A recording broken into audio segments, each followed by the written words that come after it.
أما بعد فإن خير الحديث كتاب الله وخير الهدي هدي محمد صلى الله عليه وسلم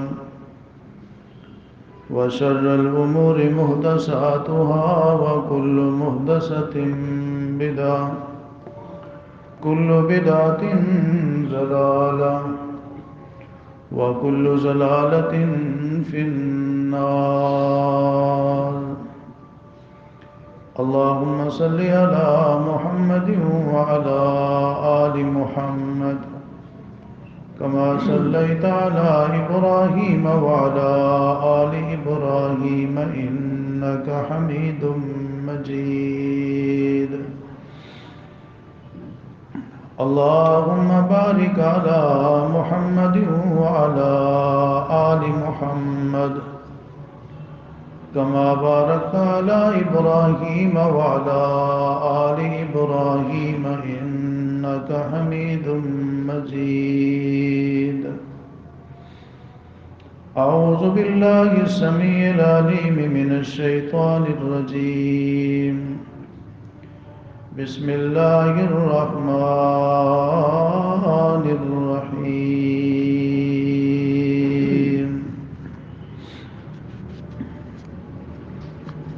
إن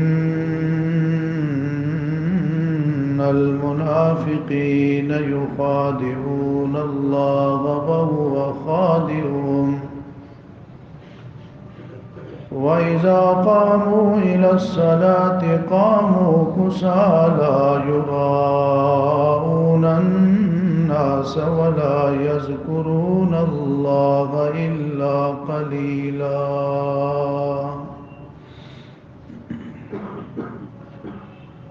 قال النبي صلى الله عليه وسلم: ما رأيت مثل الجنة إلا ونام طالبها وما رأيت مثل النار إلا ونام هاربها، أو كما قال عليه الصلاة والسلام. ہر قسم کی حمد و ثنا، کبریائی، بڑائی، عظمت، جلالت اللہ وحدہ لا شریک کی ذات گرامی کے لیے خاص ہے. ان گنت لا تعداد، بے شمار، بے انتہا، بے حد اور بے حساب صلاۃ و سلام امام کائنات، سرور کائنات، رحمت کائنات، امام الانبیاء، سید الانبیاء، خاتم الانبیاء، امام اعظم جناب محمد رسول اللہ صلی اللہ علیہ وآلہ وصحبہ وسلم کی ذات کرامی پر اللہ تعالیٰ کی رحمت نازل ہوں. صحابہ کرام، آل بیت اعظام، تابعین، تبع تابعین، محدثین، مفسرین، اولیاء کرام، بزرگان دین پر کہ جن کی محنتوں، کاوشوں اور قربانیوں سے اللہ کا دین ہم تک پہنچا. واجب الاحترام معزز سامعین کرام، آج کے خطبہ جمعہ کا موضوع یہ ہے: سستی کا انجام، سستی کا نقصان اور اس کا علاج قرآن و سنت کی روشنی میں. دعا ہے کہ اللہ سبحانہ و تعالی مجھے حق اور سچ بیان کرنے کی توفیق عطا فرمائے. سننے اور سنانے کے بعد اللہ تعالی ہم سب کو عمل کرنے کی بھی توفیق نصیب فرمائے.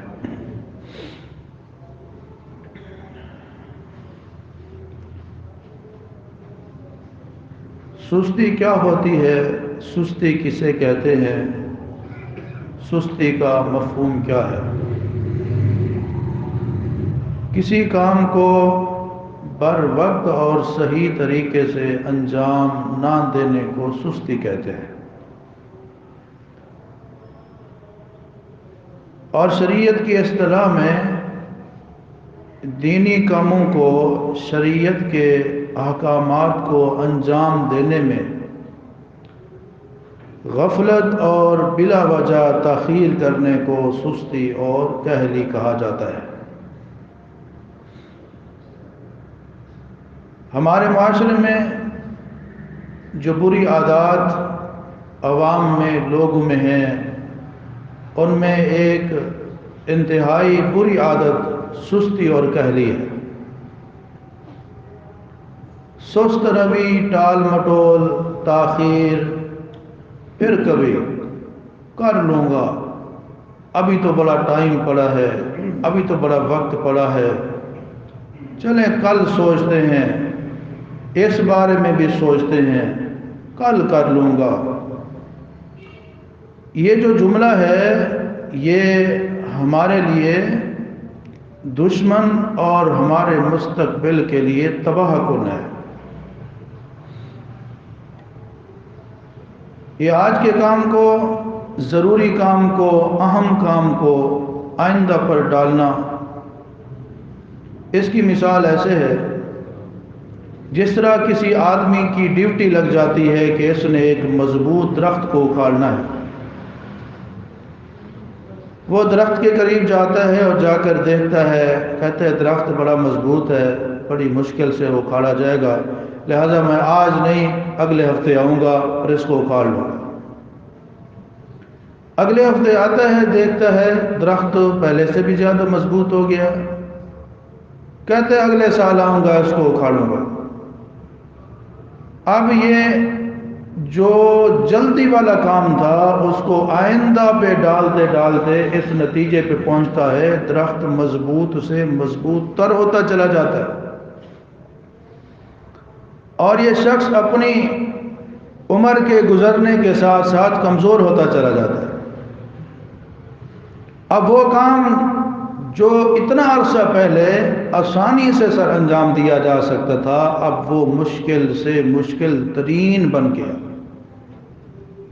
نتیجہ کیا نکلا؟ درخت زیادہ مضبوط ہو گیا اور یہ کمزور ہو گیا، تو وہ کام اس سے نہ ہو سکا۔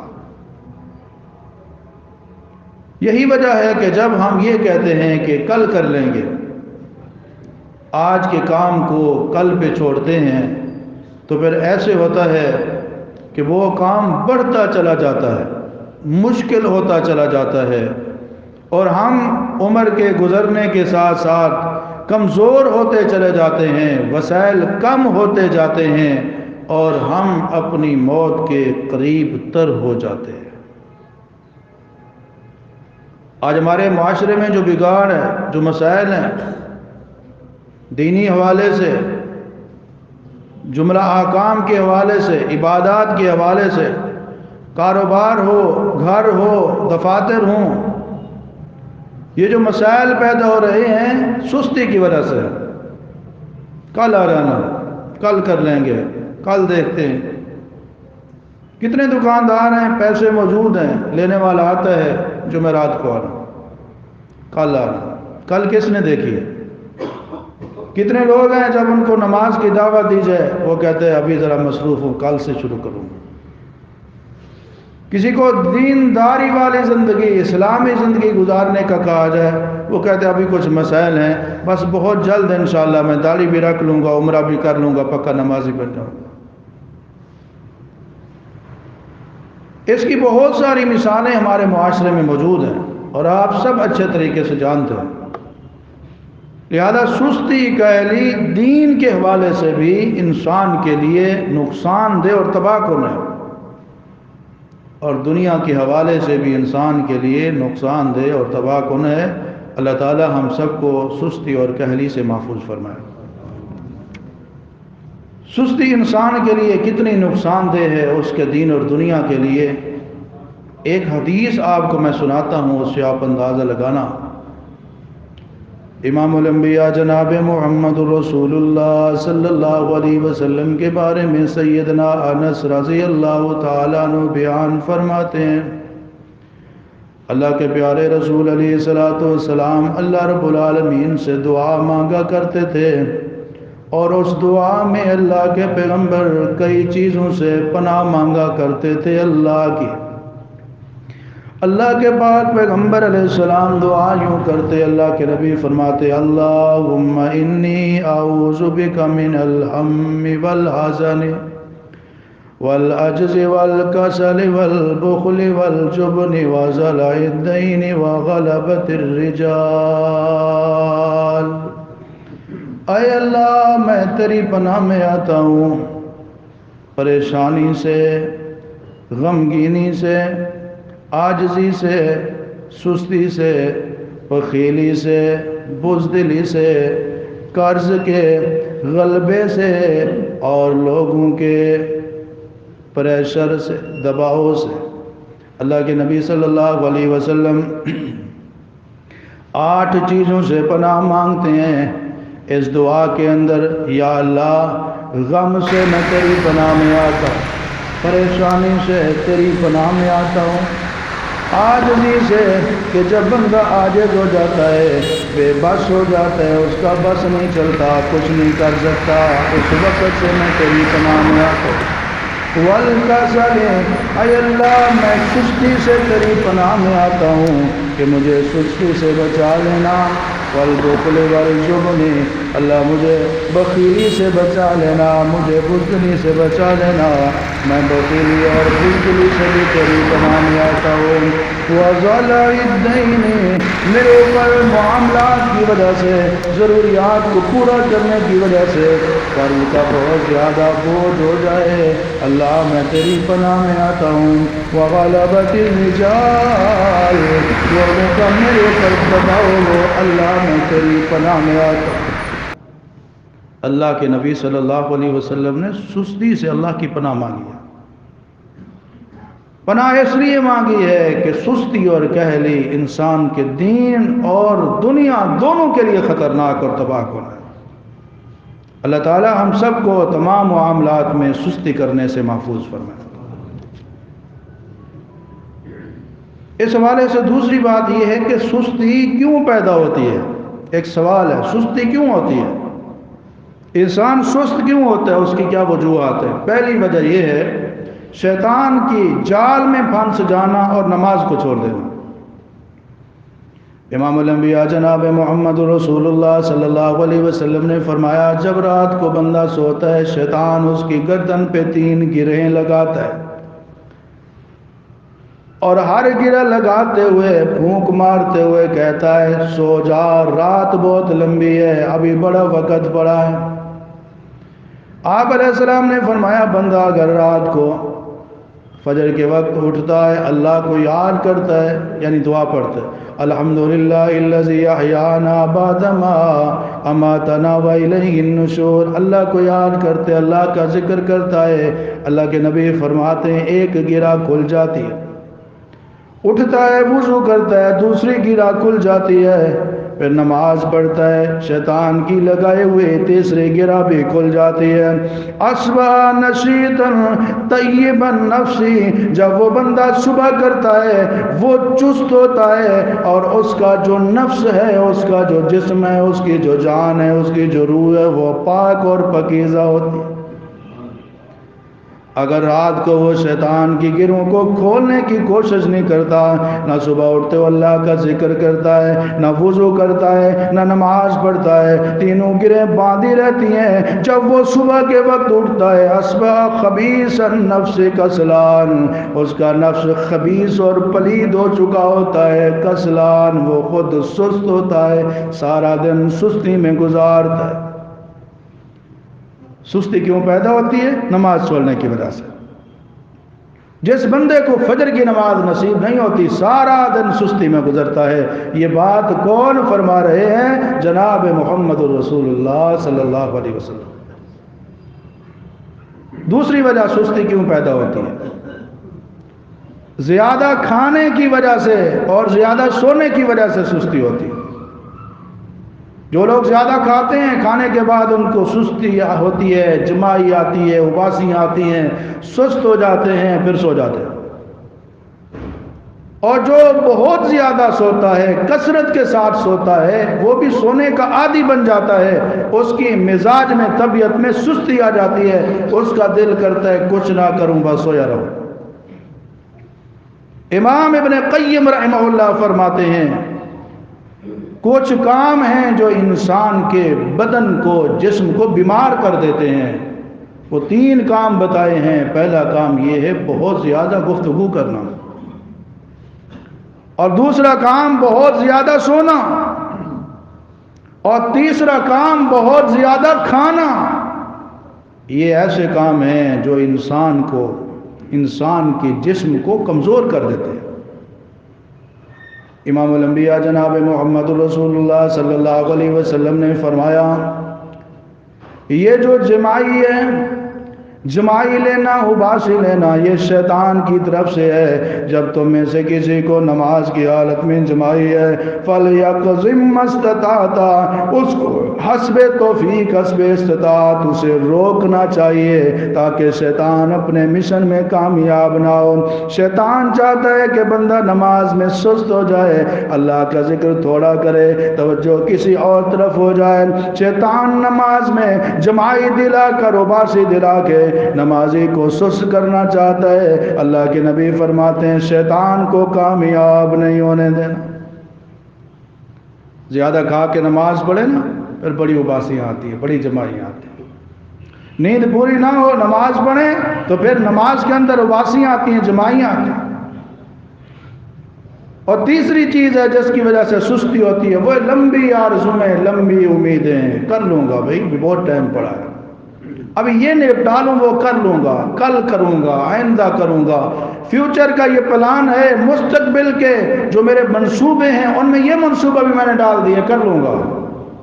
یہ لمبی امیدیں بھی شیطان کی طرف سے ہوتی ہیں۔ شیطان انسان کو ناکام کرنا چاہتا ہے، نامراد بنانا چاہتا ہے۔ اللہ تعالیٰ قرآن کریم میں فرماتے ہیں الشیطان سول لهم وعمل لهم، وہ جو ناکام ہو گئے، جو کفر کے اوپر ڈٹے رہے، جنہوں نے نقصان اٹھایا، شیطان نے ان کے اعمال کو ان کے لیے مزین کر دیا، ان کو آرزو، لمبی امید میں مبتلا کر دیا۔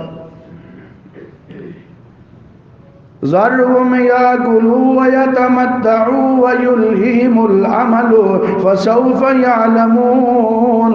رب العالمین فرماتے ہیں میرے پیغمبر ان کو چھوڑ دیجئے، کھائیں پئیں۔ اللہ تعالیٰ نے ان کو ایک مہلت دی ہوئی ہے، اور وہ اللہ کی طرف سے اس آزمائش میں مبتلا ہو گئے ہیں کہ ان میں لمبی امیدیں آ گئی ہیں۔ فسوف يعلمون، ان قریب وہ اپنے انجام کو دیکھ لیں گے۔ یہ لمبی امید، اس لیے سیانے عقل مند لوگ کہتے ہیں آج کا کام کل پہ مت چھوڑو۔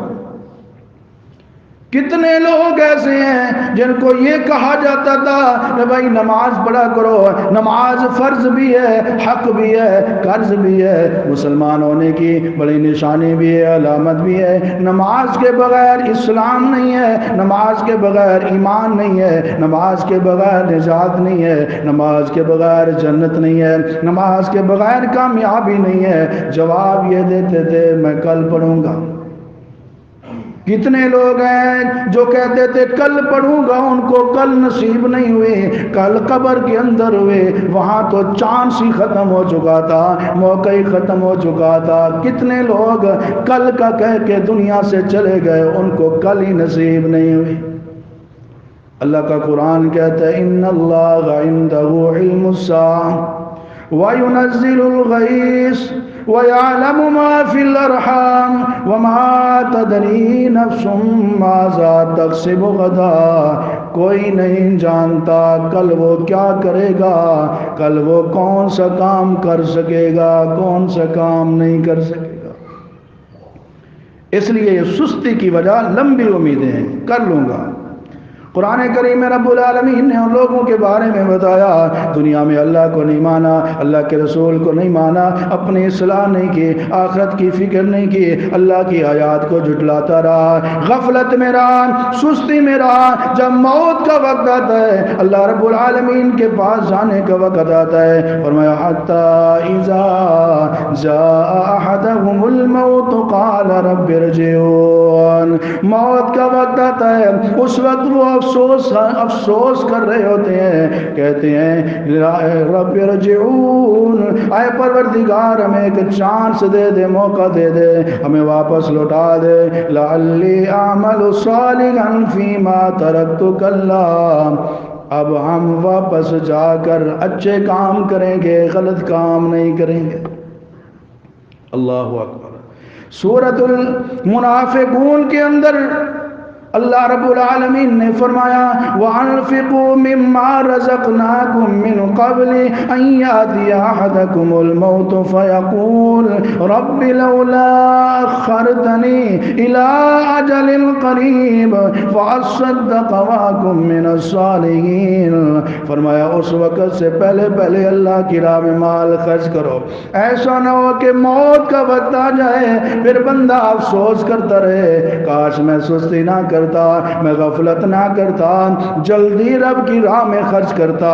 اس وقت وہ تمنا کرے، آرزو کرے کاش مجھے تھوڑا سا وقت مل جاتا، لولا اخرتنی الی اجل قریب، میری موت کو تھوڑا سا لیٹ کر دیا جاتا، فاصدقا، میں صدقہ خیرات کر دیتا، سخاوتوں کے دریا بہا دیتا، اللہ کی راہ میں مال خرچ کر کے اکم من الصالحین، نیکوکار بن جاتا۔ یہ سستی اور غفلت ہے۔ صحابہ بیان کرتے ہیں ایک مرتبہ رسول اللہ صلی اللہ علیہ وسلم نے عصر کی نماز پڑھائی، فٹافٹ سلام پھیرنے کے فوراً بعد اللہ کے پیغمبر گھر تشریف لے گئے۔ صحابہ کرام نے نبی علیہ السلام کا یہ عمل جب دیکھا پریشان ہوا کہ پتہ نہیں خیر ہو، اتنا جلدی رسول اللہ تشریف لے گئے۔ تھوڑی دیر بعد اللہ کے پیارے پیغمبر علیہ السلام واپس ہے، صحابہ کرام کی حالت کو دیکھ کر اللہ کے پیغمبر نے دیکھا کہ میرے ساتھی پریشان ہیں۔ آپ نے فرمایا کوئی پریشانی والی بات نہیں ہے، نماز سے پہلے میرے گھر میں تھوڑا سا سونا آیا تھا، سونے کی ڈلیاں آئی تھیں، نماز پڑھانے کے بعد فوراً جا کے میں نے ان کو اللہ کی راہ میں خرچ کر دیا ہے تاکہ خرچ کرنے میں دیر اور سستی نہ ہو۔ اللہ کے پیغمبر علیہ السلام ان معاملات میں سستی نہیں کرتے تھے، اور صحابہ کرام بھی دین کے معاملات میں سستی نہیں کرتے تھے۔ صحیح بخاری کی حدیث ہے، حضرت ابو ذر رضی اللہ تعالیٰ عنہ بیان فرماتے ہیں سردیوں کا موسم ہے، سخت سردی، اور سردی اتنا زیادہ کہ لوگوں کے پاس پہننے کے لیے، سردی سے بچنے کے لیے ایکسٹرا اضافی گرم کپڑے نہیں ہیں۔ حضرت ابو ذر رضی اللہ عنہ کہتے ہیں کہ ہم میں سے کچھ لوگوں نے اس سفر میں یا اس موقع پر سردی سے بچنے کے لیے زمین میں گڑھے کھود کر اپنے جسم کو مٹی میں چھپایا ہوا تھا۔ اس حالت میں اللہ کے پیغمبر علیہ السلام فرماتے ہیں یا ابا ذر، اے ابو ذر، وہ پہاڑ تو نے دیکھا ہے، احد پہاڑ کی طرف رسول اللہ نے اشارہ کیا۔ حضرت ابو ذر کہتے ہیں میں نے کہا جی یا رسول اللہ، میں نے وہ پہاڑ دیکھا ہے اور میں اس کا راستہ بھی جانتا ہوں، اچھے طریقے سے واقف ہوں۔ اللہ کے پیغمبر علیہ السلام نے تھوڑا سا توقف فرمایا، خاموش ہو گئے۔ حضرت ابو ذر کہتے ہیں میں نے سوچنا شروع کر دیا کہ رسول اللہ جب احد پہاڑ کی طرف اشارہ کر رہے ہیں، اللہ کے پیغمبر مجھے وہاں بھیجنا چاہتے ہیں۔ پھر میں نے موسم کو دیکھا، موسم بڑا سخت ہے، سردی بہت زیادہ ہے، میرے پاس کپڑے بھی زیادہ نہیں تھے، لیکن ابو ذر کہتے ہیں میں نے ارادہ کر لیا تھا موسم کتنا ہی سخت کیوں نہ ہو، کپڑے میرے پاس زیادہ نہیں ہے، سردی بہت زیادہ ہے، سفر بھی کافی ہے، لیکن اگر رسول اللہ نے مجھے کوئی حکم دیا تو میں ماننے میں دیر نہیں کروں گا، سستی نہیں کروں گا۔ لیکن اللہ کے پیغمبر نے فرمایا اگر یہ احد پہاڑ سونے کا بنا دیا جائے تو میں اس کو اللہ کے نام پہ خرچ کرنے لگوں، 3 دن کے اندر اندر سارے کا سارا اللہ کی راہ میں خرچ کر دوں۔ صحابہ کی سوچ دیکھیے کہ رسول اللہ کا حکم آ گیا ہے، آپ اس میں سستی نہیں کر دی، دیر نہیں کر دی۔ جمعہ کا دن ہے، سیدنا عبداللہ بن مسعود رضی اللہ تعالیٰ عنہ مسجد نبوی کے اندر داخل ہو رہی ہیں، ایک پاؤں جوتوں والی جگہ پر ہے اور ایک قدم مسجد کے اندر ہے۔ رسول اللہ صلی اللہ علیہ وسلم خطبہ ارشاد فرما رہے ہیں، اللہ کے پیغمبر فرماتے ہیں اجلس، بیٹھ جا۔ عبداللہ بن مسعود جوتوں والی جگہ پہ بیٹھ جاتے ہیں۔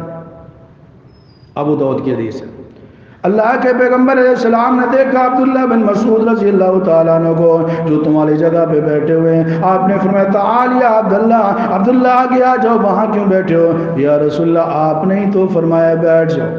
آپ نے فرمایا وہ مسجد کے کونے میں ایک بندہ کھڑا ہوا تھا، میں نے تو اس کو کہا تھا بیٹھ جاؤ۔ عبداللہ میں نے آپ کو تو نہیں کہا تھا۔ حضرت عبداللہ نے کہا یا رسول اللہ آپ نے کسی کا نام تو نہیں لیا تھا، آپ نے فرمایا بیٹھ جاؤ۔ آواز میرے کانوں میں پڑی، فرمان رسول اللہ کا ہے، نام کسی کا خاص اور مینشن نہیں کیا تھا آپ نے۔ اللہ کے نبی جب آپ کا فرمان آ گیا بیٹھ جاؤ، آواز آپ کی تھی، حکم آپ کا تھا، کان عبداللہ بن مسعود کے تھے۔ پھر میں نے سوچا عبداللہ یہ جوتوں والا قدم اٹھا کے مسجد میں نہیں رکھنا، ادھر بیٹھ جاؤ، کہیں اللہ کے نبی کے حکم کو ماننے میں تاخیر نہ ہو جائے۔ آج ہمیں رسول اللہ کے فرمان بتائے جائیں کہ اللہ کے پیغمبر نے فرمایا داڑھی کو معاف کر دو، کہتے ابھی میں نے شادی کرنی ہے، ابھی تھوڑی عمر ہے، بوڑھے ہو کے پھر ہم داڑھی رکھ لیں گے، ابھی میں نے عمرہ کرنا ہے، حج کرنا ہے، ابھی بیگم نہیں مانتی، ابھی دوست مجھے تانے دیں گے، میں بڑی عمر کا لگوں گا۔ یہ ایمان ہے؟ یہی سستی ہے جو انسان کو عمل سے دور کرتی ہے اور بد عمل بناتی ہے۔ اگر کسی بہن کو کہا جائے کہ بلوغت کے بعد مسلمان عورت کے اوپر پردہ فرض ہے، وہ کہتی ہے اب یہ میری عمر ہے پردہ کرنے کی، میری دادی اماں کو پردہ کرنا چاہیے، میری اماں جی کو پردہ کرنا چاہیے، میں نے پردہ کر لیا، مجھے میری رشتہ دار خواتین، میری دوستیں، میری سہیلیاں مجھے ملوانی کہنا شروع کر دیں گے، یہ کوئی عمر ہے پردہ کرنے کی؟ اللہ اکبر۔ رسول اللہ صلی اللہ علیہ وسلم کی صحابیات جب اللہ کا دین پہنچتا تھا، قرآن کریم کی آیت نازل ہوئی، یا ایھا النبی قل لازواجک وبناتک ونساء المؤمنین، اے میرے پیارے پیغمبر آپ اپنی بیویوں کو، اپنی بیٹیوں کو اور مسلمان عورتوں کو حکم دے دیں یدنین علیہن من جلابیبہن، اپنے جسم کو چھپایا کریں، اپنے چہرے کو چھپایا کریں، پردہ کیا کریں۔ اللہ اکبر۔ صحابیات بھی مسجد میں آئی ہوئی ہیں نماز پڑھنے کے لیے، صحابہ بھی آئے ہوئے ہیں۔ آج تو کہتے ہیں عورت ہر جگہ جا سکتی ہے، مسجد نہیں جا سکتی۔ اللہ کے پیغمبر کے زمانے میں مرد بھی باجماعت نماز ادا کرتے تھے، عورتیں بھی باجماعت مسجد نبی میں آ کے جماعت کے ساتھ نماز پڑھتی تھی، اور اللہ کے پیغمبر علیہ السلام کی تعلیم کے مطابق مردوں کی صفیں آگے ہوتی تھیں، عورتوں کی صفیں اسی حال میں پیچھے ہوتی تھیں، اور آپ علیہ السلام نے فرمایا تھا جب تک عورتیں چلی نہ جائیں آپ نہ جایا کرو۔ اور بھی کچھ پردے کے احکامات اللہ کے پیغمبر نے سکھائے، پھر علیحدہ انتظام بھی ہو گیا۔ آج مسجد میں سپریٹ انتظام ہے، باپردہ ماحول ہوتا ہے اور محفوظ جگہ ہوتی ہے، اس کے باوجود بعض حضرات کہتے ہیں نہیں مسجد جانے کی اجازت نہیں ہے، عورت بازار جا سکتی ہے، بیوٹی پارلر جا سکتی ہے، فنکشن اٹینڈ کر سکتی ہے، محفل موسیقی کے پروگراموں میں جا سکتی ہے، رقص و سرود کی مجلسوں میں جا سکتی ہے، ناچ گانے کی محفلیں اٹینڈ کر سکتی ہے، مسجد نہیں جا سکتی۔ اللہ کے پیارے پیغمبر علیہ السلام نے جب یہ آیت پڑھ کے سنائی، اصحاب رسول مسجد میں موجود ہیں اور صحابیات بھی نماز پہ آئی ہوئی ہیں، صحابیات اپنے گھر کے مردوں کو کہتی ہیں ابھی تم مسجد میں بیٹھو، ہم جا کے گھر میں ہمارے پاس جو کپڑے ہیں، جو پھٹے پرانے کپڑے ہیں، جو کٹے ہوئے کپڑے ہیں، ہم ان کو جوڑ کر اپنے پردے مکمل کر لیتی ہیں، پھر تم گھر میں آنا تاکہ تمہارے گھر میں آنے سے پہلے رب کے قرآن پہ عمل ہو چکا ہو۔ عمل ایسا ہونا چاہیے جس میں سستی نہ ہو۔ وما كان لمؤمن ولا مؤمنة إذا قضى الله ورسوله أمرا أن يكون لهم الخيارة من أمرهم، سستی نہیں ہونی چاہیے، اللہ رسول کا فیصلہ ہے، پھر کوئی اختیار نہیں ہے کہ کر لوں گا، بعد میں کروں گا، ابھی نہیں بعد میں، ٹھیک ہے دیکھیں گے، سوچوں گا، اگرچہ مگرچہ، چونکہ چنانچہ ادھر سے ادھر سے، یہاں سے وہاں سے، ابھی نہیں بعد میں۔ کچھ معاملات ہیں، کچھ مسائل ہیں، کچھ مجبوریاں ہیں، مومن کو یہ چیزیں زیب بالکل نہیں دیتی۔ ان یکون لهم الخیرۃ من امرهم، اللہ رسول کا حکم اور فیصلہ آ جائے فوراً عمل کرنا ہے، مصور کھینچ وہ نقشہ کہ جس میں یہ صفائی ہو، ادھر فرمان محمد ہو، ادھر گردن جھکائی۔ صحیح بخاری کی حدیث ہے، نبی علیہ السلام اپنے گھر میں حجرہ عائشہ رضی اللہ تعالیٰ عنہ میں تشریف فرمائے، آپ نے دیکھا مسجد میں دو آدمی اونچی آواز سے گفتگو کر رہے ہیں، بحث کر رہے ہیں، ایسے لگتا ہے جیسے جھگڑا کر رہے ہیں۔ آپ علیہ الصلوۃ والسلام دونوں کی بات کو گفتگو کو سن رہے ہیں۔ ایک ہیں کعب بن مالک رضی اللہ عنہ، انہوں نے قرض لینا ہے، دوسرا ایک شخص ہے اس نے قرض دینا ہے۔ یہ کہتے ہیں قرض دو، اتنے وعدے دیے، اتنا وقت ہو گیا، اتنا ٹائم ہو گیا ہے، وہ آگے اپنی مجبوری پیش کرتا ہے۔ نبی علیہ الصلوۃ والسلام نے حضرت عائشہ رضی اللہ تعالیٰ عنہ کا جو گھر تھا اس کا دروازہ مسجد میں کھلتا تھا، دروازہ کھول کے آپ نے فرمایا یا کعب، اے کعب، اس کو آدھا قرض معاف کر دو۔ آج ہمارے جیسا کوئی ہوتا کیا کرتا؟ وہ کہتا یہ میرے حق حلال کے پیسے ہیں، یہ تو میرے تھے ہی نہیں، میری بیوی کے پیسے ہیں، یہ میں نے فلاں نقصان کر کے اس کو دیے، میں نے احسان کیا ہے، اگرچہ مگرچہ چونکہ چنانچہ، یہ وہ نہیں۔ حضرت کعب رضی اللہ تعالیٰ عنہ نے جب رسول اللہ کا فرمان سنا، اللہ کے پیغمبر علیہ السلام کا فرمان سنا، رسول اللہ فرماتے ہیں کعب آدھا کر دے، اس کو معاف کر دے۔ حضرت کعب فوراً کہتے ہیں قد فعلت یا رسول اللہ، یا رسول اللہ میں نے معاف کر دیا۔ کوئی مہلت نہیں، کوئی موقع نہیں، کوئی دیر نہیں، کوئی سوچو بچار کے لیے کچھ بھی نہیں ہے۔ ایسا ایمان ہونا چاہیے۔ اللہ ہم سب کو ایسا ایمان نصیب فرمائے جس میں سستی نہ ہو۔ اللہ کے پیغمبر علیہ السلام کے 5 حکم ہیں، فرمایا داڑھی کو معاف کر دو، داڑھی کو بڑھاؤ، داڑھی کو وافر کرو، داڑھی کو اس کی حالت پہ چھوڑ دو۔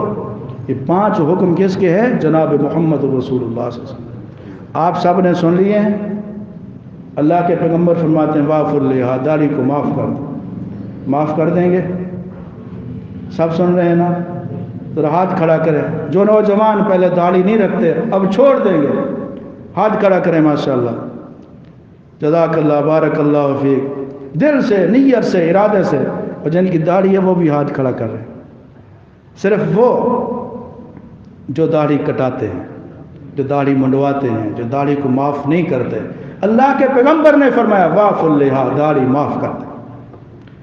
جب رسول اللہ کے کہنے پہ ہم داڑھی کو معاف کر دیں گے، کیا خیال ہے جس کے وہ محبوب ہیں وہ رب العالمین ہمیں معاف نہیں کرے گا؟ اللہ کے پیارے پیغمبر علیہ الصلوۃ والسلام کا یہ حکم ہے۔ عام طور پہ لوگ کہتے ہیں داڑھی سنت ہے، سنت نہیں، سنت بھی ہے کہ رسول اللہ نے رکھی ہے، لیکن داڑھی رکھنا فرض ہے۔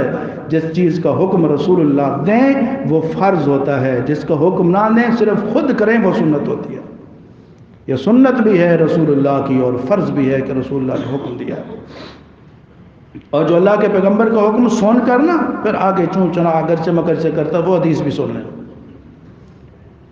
نبی علیہ الصلوۃ والسلام ایک دعوت میں موجود ہے، ایک آدمی کو اللہ کے پیغمبر نے دیکھا الٹے ہاتھ کے ساتھ کھانا کھا رہا تھا۔ آپ نے فرمایا کل بھی یمین کا، بھائی سیدھے ہاتھ سے کھانا کھاؤ۔ اب اس نے دائیں میں دیکھا، دوست میں انسلٹ ہو گئی۔ اس نے کہا لا استطیع یا رسول اللہ، اللہ کے نبی میرا عذر ہے، میری مجبوری ہے، میں دائیں ہاتھ سے کھانا نہیں کھا سکتا۔ حالانکہ وہ جھوٹ بول رہا تھا، عزت بچانا چاہتا تھا۔ رسول اللہ کا فرمان آ گیا، اس کو اپنی عزت کی فکر پڑ گئی، اس کو دوستوں کی فکر پڑ گئی۔ اللہ اکبر۔ اللہ کے پیغمبر علیہ السلام نے فرمایا اچھا ایسے ہے تو پھر ایسے ہی ہو۔ وہ شخص کہتا ہے جس ہاتھ سے میں بہت زیادہ وزن اٹھا لیتا تھا، رسول اللہ کی نافرمانی کے بعد اللہ نے میرے ہاتھ کو، میرے بازو کو شل اور مفلوج کر دیا۔ فَلْيَحْذَرِ الَّذِينَ يُخَالِفُونَ عَنْ أَمْرِهِ أَن تُصِيبَهُمْ فِتْنَةٌ أَوْ يُصِيبَهُمْ عَذَابٌ أَلِيمٌ۔ لوگوں کو ڈرنا چاہیے جو رسول اللہ کا حکم آنے کے بعد اپنی مرضیاں کرتے ہیں، کہیں وہ کسی فتنے میں مبتلا نہ ہو جائیں، کہیں ان کے اوپر اللہ کا عذاب نہ آ جائے۔ اللہ تعالیٰ ہمیں سستی سے محفوظ فرمائے۔ جن بھائیوں نے ہاتھ کے اشارے کے ساتھ اللہ کے ساتھ وعدہ کیا ہے، اللہ ان بھائیوں کو داڑھی رکھنے والے عمل پر استقامت عطا فرمائے۔ یہ لائسنس ہے، کہتے ہیں نا ڈرائیونگ لائسنس بنوا لو کہیں چلان نہ ہو جائے، فلاں لائسنس بنوا لو، یہ بھی لائسنس ہے۔ جب ہم جائیں گے نا قبر میں جائیں گے، یہ لائسنس وہاں کام آئے گا، اور قیامت والے دن بھی یہ لائسنس بڑا کام آئے گا۔ اللہ تعالی ہم سب کو یہ لائسنس رکھنے کی توفیق عطا فرمائے۔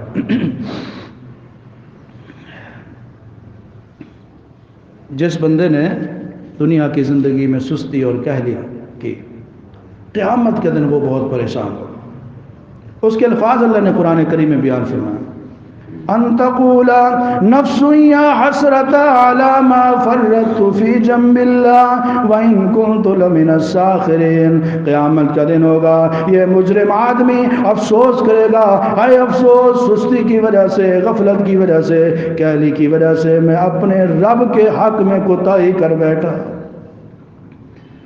رب ارجعون لعلی اعمل صالحا فیما ترکت کلا. موت کے وقت بھی کہے گا مجھے واپس بھیج دیا جائے، کاش کہ میں وہ عمل کر لیتا جو میرے فائدے میں تھے. اب مجھے موقع دیا گیا تو اچھے کام کروں گا، برے کام نہیں کروں گا. جب لوگ جہنم میں چلے جائیں گے وَهُمْ يَسْتَرِخُونَ فِيهَا، وہ وہاں کیا کریں گے؟ چیخیں گے، چلائیں گے اور کہیں گے ربنا اخرجنا نعمل صالحا غیر الذی کنا نعمل. اے پروردگار ایک بار ہمیں واپس بھیج دے، اب ہم برے کام نہیں کریں گے. یا لیتنا اطعنا اللہ و اطعنا الرسول.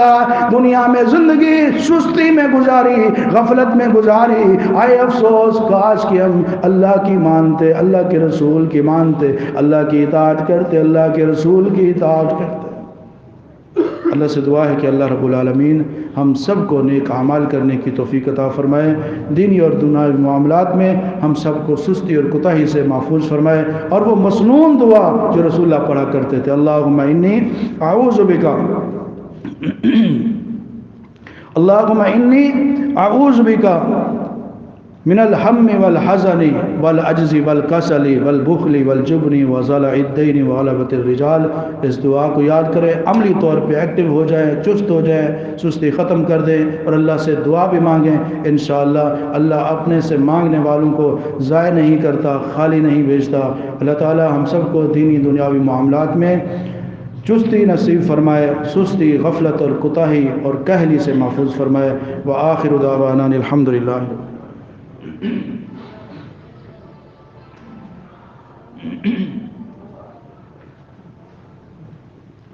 الحمد للہ نحمده ونستعینه ونستغفره ونعوذ باللہ من شرور انفسنا ومن سیئات اعمالنا من يهده الله فلا مضل له ومن يضلل فلا هادي له واشهد ان لا اله الا الله وحده لا شريك له واشهد ان محمدا عبده ورسوله.